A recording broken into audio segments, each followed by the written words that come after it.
Have you ever felt lost, abandoned, or completely helpless? Imagine being cast out into the wilderness with nothing but the clothes on your back, left to fend for yourself and your child. It sounds like the stuff of nightmares, doesn't it? But this is the very real and harrowing story of Hagar and Ishmael, a tale of survival, despair, and ultimately, divine intervention. Today, we're diving deep into their journey, one that continues to inspire faith and trust in God's provision even in the direst circumstances. So, grab a seat, and let me take you back to biblical times, to a tale woven into the fabric of our faith. Hagar's story begins when she was handed an impossible fate. She was an Egyptian servant in the household of Abram and Sarai, later known as Abraham and Sarah. Sarai, unable to bear children at that time, gave Hagar to Abram to conceive a child for them. Imagine the weight of being thrust into such a decision, not as a wife, but as a servant obeying her mistress's desperate will. Hagar conceived, and she gave birth to Abram's firstborn, a boy named Ishmael. Life seemed complicated already, didn't it? But oh, it was about to get even more challenging.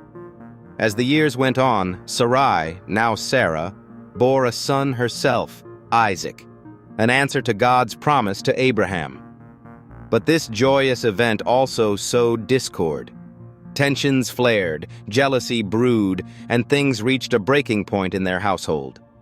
Sarah insisted that Hagar and her son Ishmael be sent away to secure Isaac's inheritance. And just like that, Hagar and Ishmael were cast into the wilderness of Beersheba with little provision, no home, and an uncertain future. Pause for a moment and imagine the loneliness and terror Hagar must have felt, knowing the wilderness could mean death for her and her child. The Bible describes how Hagar and Ishmael wandered aimlessly, lost in the scorching desert. Their water supply eventually ran dry. The fear of dehydration, exhaustion, and the harsh elements must have been unbearable. Hagar could no longer bear to see her son suffer, so she placed him under a bush and wept bitterly, lifting her voice in despair. Have you ever felt so lost, so defeated, that all you could do was cry out? If so, you're not alone, and neither was Hagar. But here's where hope pierces through the darkness. God heard Ishmael's cries and sent an angel to comfort Hagar. The angel reassured her, saying, "Do not be afraid. God has heard the boy crying as he lies there. Lift the boy up and take him by the hand, for I will make him into a great nation." Just pause for a second and let that sink in. Amidst the overwhelming waves of despair, God's promise was clear. You are not forgotten. You are not forsaken. And then, as clear as day, Hagar's eyes were opened, and she saw a well of water. God had not only heard her, but provided exactly what they needed at their lowest moment. She filled her skin with water, gave her son a drink, and their hope was restored. This miraculous provision wasn't just water, it was life itself. It was a message that in the wilderness of life, God sees us, hears us, and provides for us in ways that defy circumstances. But the story doesn't end there. God kept his promise to Hagar and Ishmael. Ishmael grew and thrived in the wilderness. He became skillful with a bow and settled in the desert of Paran. And yes, from Ishmael came a great nation, one that fulfilled the words spoken by the angel. Hagar's journey from despair to hope is a testament to us all, that no matter how terrifying or uncertain our own wilderness might seem, God walks with us, listens to our cries, and fulfills his promises. Now let's reflect on this for a moment. How often do we find ourselves like Hagar, feeling abandoned and at the end of our rope? How often do we forget that even in the arid deserts of life, God sees us and provides for us? Hear me out. This isn't just ancient history. Hagar's story is an enduring reminder of God's faithfulness to each and every one of us.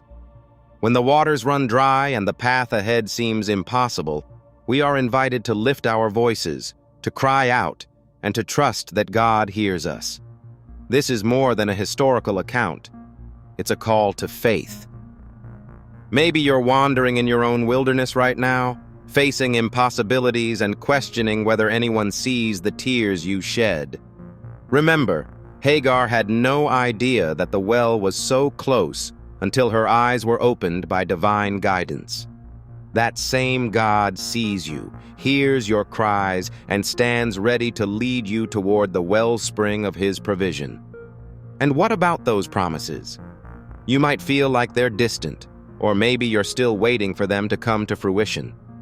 Trust, just like Hagar and Ishmael trusted, that God is faithful to His word. It doesn't mean the journey will be easy. The wilderness is harsh, after all. But like them, you might just find that the trials shape you into someone prepared for the blessings ahead. The story of Hagar and Ishmael is one of complexities, of human error, divine direction, heartache, and redemption. It's a story that transcends time because its core themes are still relevant to us today. It's a reminder that God's promises stand, no matter the twists and turns of life. And it's an invitation to see the wilderness as not just a place of desolation, but as a ground where miracles take root. So, whether you feel lost, abandoned, or just overwhelmed, let me leave you with this truth. You are seen, you are heard, and you are deeply loved by the one who parted seas, moved mountains, and provided streams in the desert. Just as He did for Hagar and Ishmael, He will do for you. All you have to do is trust. And when the time comes, you too will see the well that's been prepared for you all along. Isn't this kind of faith-stirring story something we all need in our lives? Let's share this message of hope and encouragement widely. Tag someone who might need to hear this today and let them know, no matter their wilderness, they're not alone. Don't forget to like, comment, and subscribe for more Bible stories that inspire and uplift. Until next time, may your faith carry you through your own wilderness.